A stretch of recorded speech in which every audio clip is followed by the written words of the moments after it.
That night, stepping into the small, unsteady rowboat should have been terrifying. My hands tremble as I push myself into the boat, but instead of fear, something else takes over: adrenaline. The voice behind me is loud and urgent, telling me to hurry. I don't question it. I don't ask where we're going or why it's happening so quickly. Instead, I lift one leg over the seat, feeling the boat list to one side before quickly squatting to maintain my balance. For a moment, I feel something strange, almost a calmness. My usual fear of the water, a constant throughout my life, fades away, replaced by a deep, instinctual drive to obey. The orders come from both outside and inside of me, one voice louder, demanding, the other softer, more distant, yet still commanding my attention. In front of us, the silhouette of a volcano stands stark against the navy sky, while the lake below is as dark as the night itself. Every instinct tells me to look away, to not focus on the endless blackness beneath us. But I can't help it. Every little glimmer or splash in the water pulls my gaze. The memories of how many drinks we had, how many shots we took, slip into my mind. But I push them away. Now is not the time for thoughts like that. As the boat drifts farther from the shore, I remind myself not to think about the vastness of the lake, the ancient, dark water beneath us. It's a place so deep, so still, it feels alive. A part of me doesn't want to be here. I shouldn't be here. But those thoughts are selfish, and I shove them down. They're not helpful, not now. I know that. All week, I kept my distance from the water. No swimming during the day, no daring midnight swims. I avoided the water taxis as much as I could, and when I couldn't, I tried not to let the spray from the water dampen my face. But now, here I am, breaking my own rule. And it's not because of a dare, or because I want a thrilling story to tell later. No, it happened too fast. There wasn't time to make excuses, to find someone else to come with me, or even to grab something as simple as a life jacket or flashlight. It was just enough time to jump into the boat and pray we weren't already too late. As we move farther out into the water, I feel the weight of responsibility. Someone's life may depend on us, I think. For the first 10 minutes, it feels like our shared purpose will bring us closer. I want to believe that, at least, that this task will repair the rift between us, that it will bring us together. But as the boat drifts further out into the middle of the lake, I realize something: there's no shared goal, no unity. It's all just a lie. I speak up, my voice shaking, "You're taking us out too far." But there's no reply. The water's stillness only amplifies my growing unease. The chill begins to settle deep into my bones. I feel the warning bells in my mind ringing louder, but I can't ignore the truth anymore. The place was overwhelming for her, leaving her breathless as she stood there, unable to respond to the others around her who marveled at the view.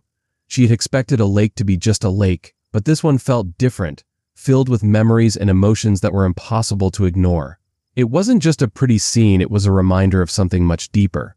The grief and regret that she had carried with her for so long tightened in her chest, a painful knot that couldn't be undone. The small group of women gathered near the lake's edge, uncertain of what would come next.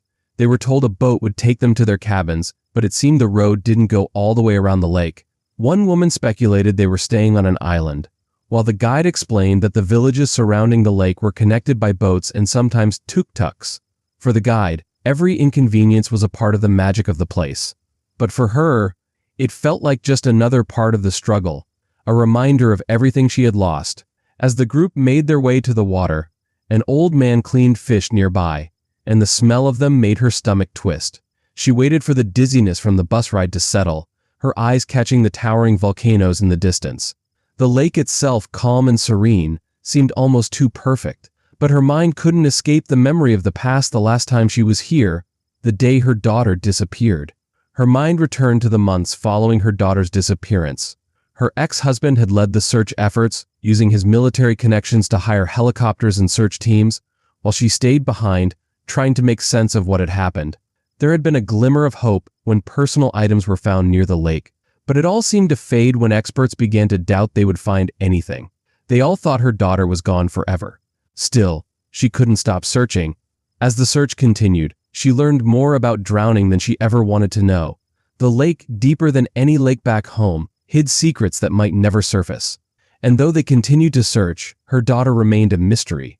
There was one last lead: the mysterious woman her daughter was supposed to work with, but even that led nowhere.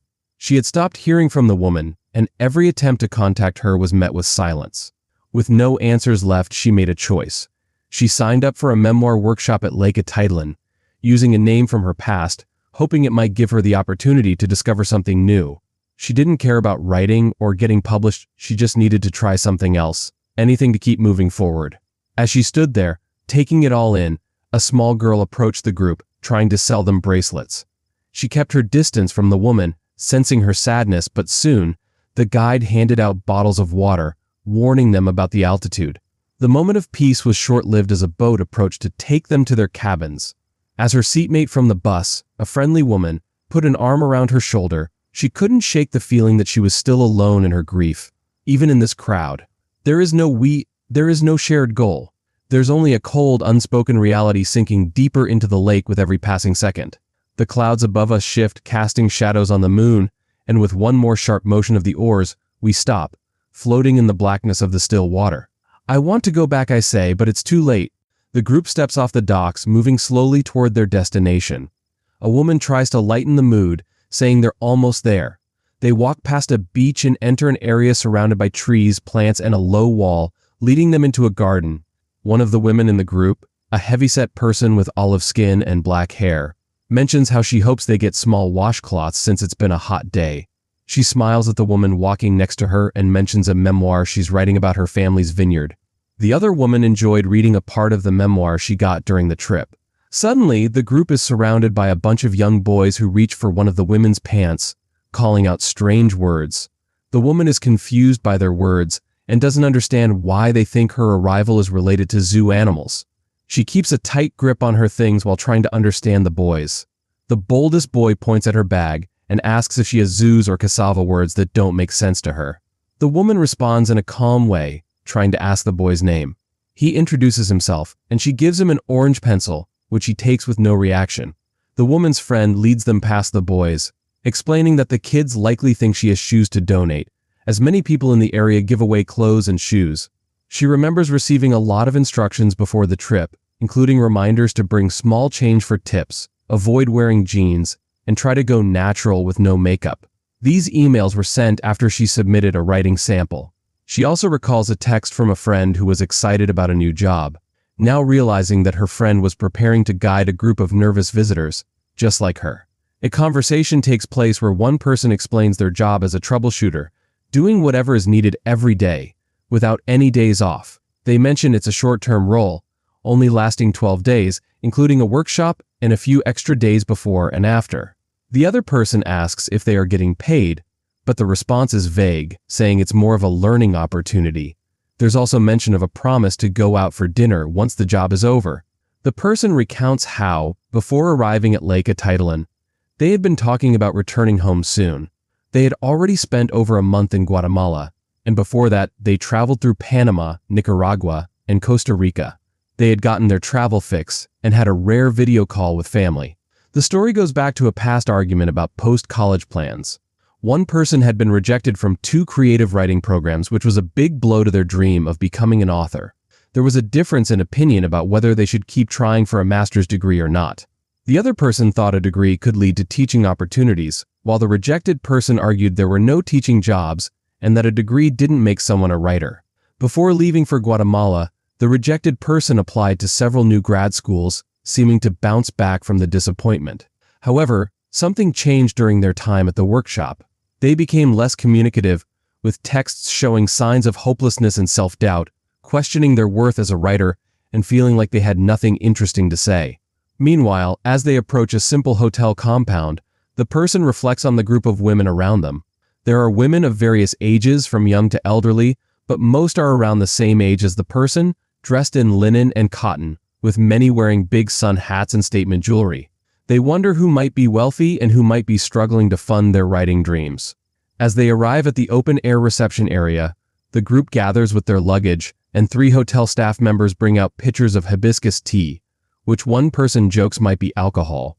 On a boat ride, the group learns about their guide, a young woman who just graduated from college in Mexico City. Though not from Guatemala, her Spanish is flawless. She's busy moving around the group, handling bags and checking names on a list. One person feels sympathy for her and asks if she's being paid well, to which the guide responds, not exactly suggesting she's also working for tips. The conversation shifts to writing, with one person asking if the guide is a writer. But she says no, staying focused on her list. Her hair is starting to fall out of its neat bun, and it seems she's overwhelmed by the tasks at hand. The person speaking feels a mix of discomfort and determination to keep talking, comparing the situation to something their daughter might do. The guide shares that she's been working there for 2 weeks, and that she only works when the workshop is running. She continues with her task, managing to swap room assignments for some participants.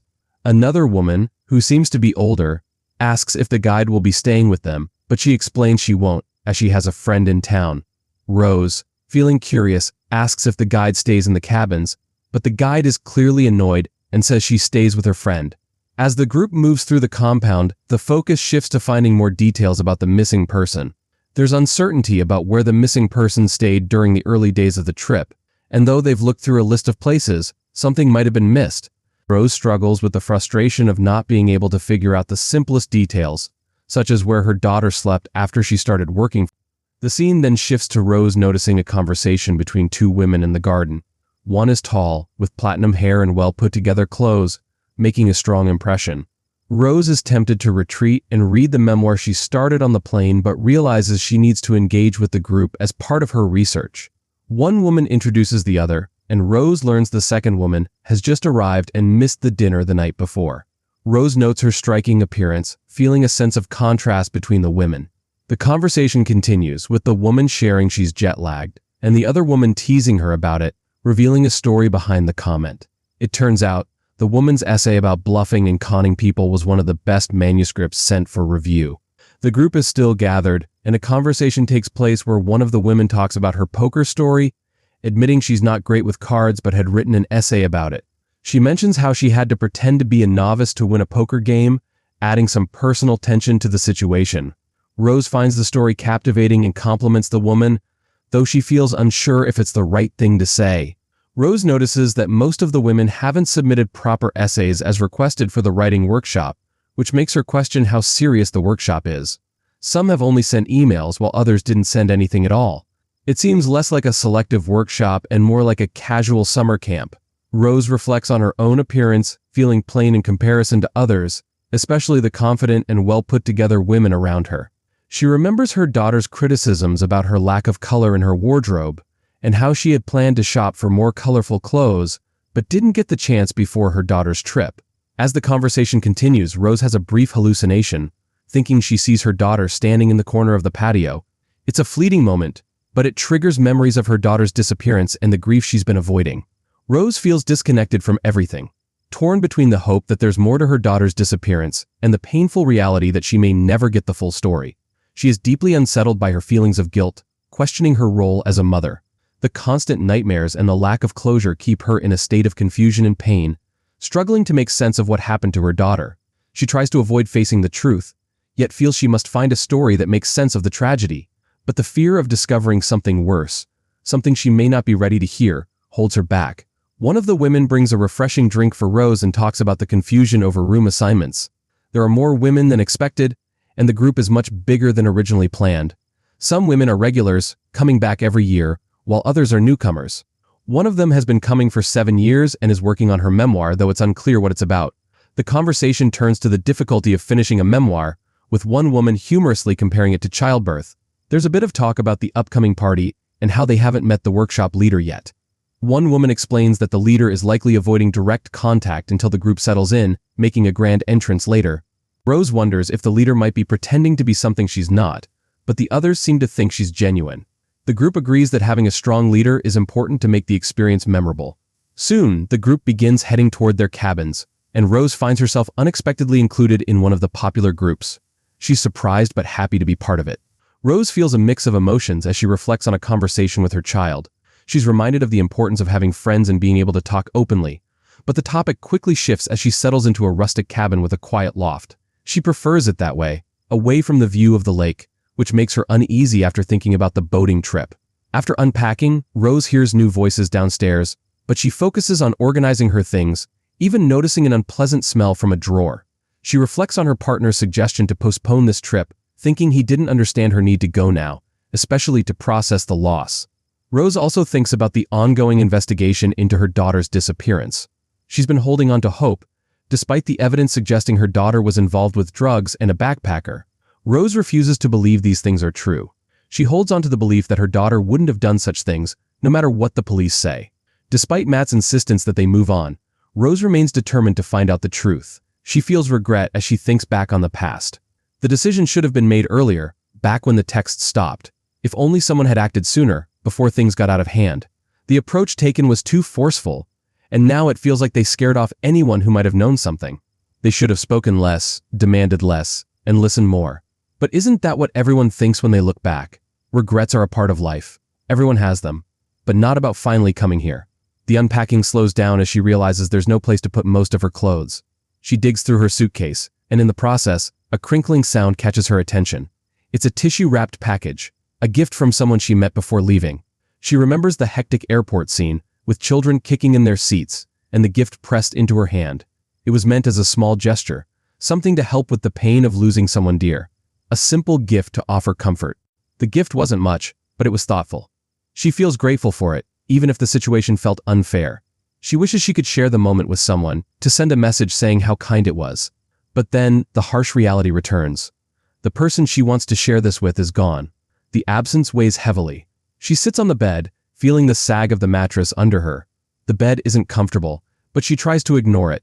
She realizes just how much money was spent on this trip, $5,900 for a week. That's a lot, especially after the hundreds of thousands spent on the search effort. But what's the point of thinking about money now? There are no future weddings or family gatherings to look forward to. The thought of work isn't even on her mind. She doesn't have a family to go home to anymore. She'll receive the occasional invitations from others, but it feels like she's just an outsider looking in. "Hey, are you coming down?" A voice calls from below, offering company and wine. She declines, choosing instead to stay alone. Downstairs, the voices continue to laugh and joke. One of the women talks about her strange job, explaining how she tricks people into giving her money by pretending to be someone else. Her words are chilling, but she listens without responding. She can't understand how anyone could do something like that. But here, in Guatemala, she's planning to do something similar. She's planning to lie, to pretend she's someone she isn't. The conversation downstairs continues, but it makes her feel even more alone. The laughter echoes in her ears, leaving her cold and distant. Back in her room, she settles into bed, e-reader in hand. She starts reading a book, one that was important to someone she lost. She hopes that by finishing the book, she'll feel connected, like she's learning something about the person who is no longer around. The story is sad, just like everything else in her life right now. But she keeps reading, hoping to understand more. The voices downstairs continue to laugh, but she feels the need to escape. She can't stay in this cabin anymore. She needs space. She packs the e-reader into her purse and heads down the ladder. 4 faces look up at her, including a young, fit woman with blonde hair who reminds her of someone she knew, and another slim girl with dark hair, easily resembling a model. They're the younger ones in a group of mostly older, wealthy women. The young ones are full of energy and don't realize how lucky they are. She feels a mix of admiration and bitterness toward them, knowing she shouldn't feel this way but can't help it. As she reaches the bottom, someone calls out to her, inviting her to join them.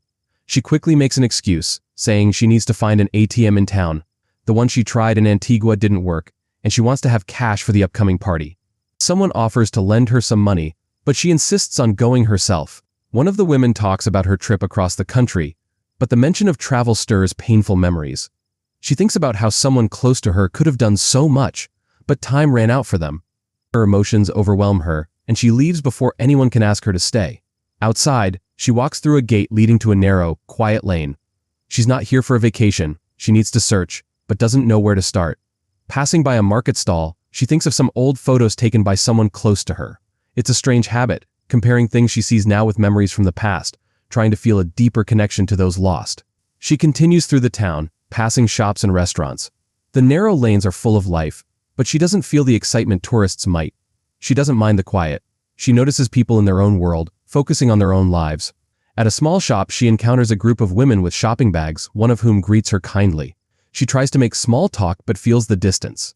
A memory crosses her mind of someone telling her how different it is to experience a place alone, how the locals seem more open when you're by yourself.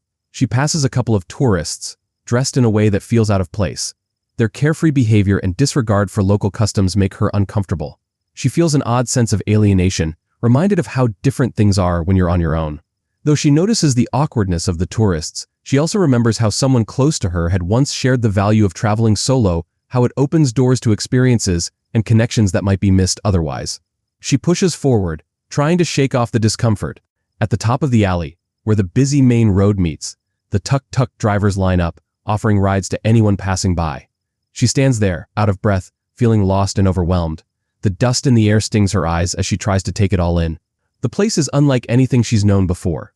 It's different from home, and her heart aches as memories of her struggles flood her mind.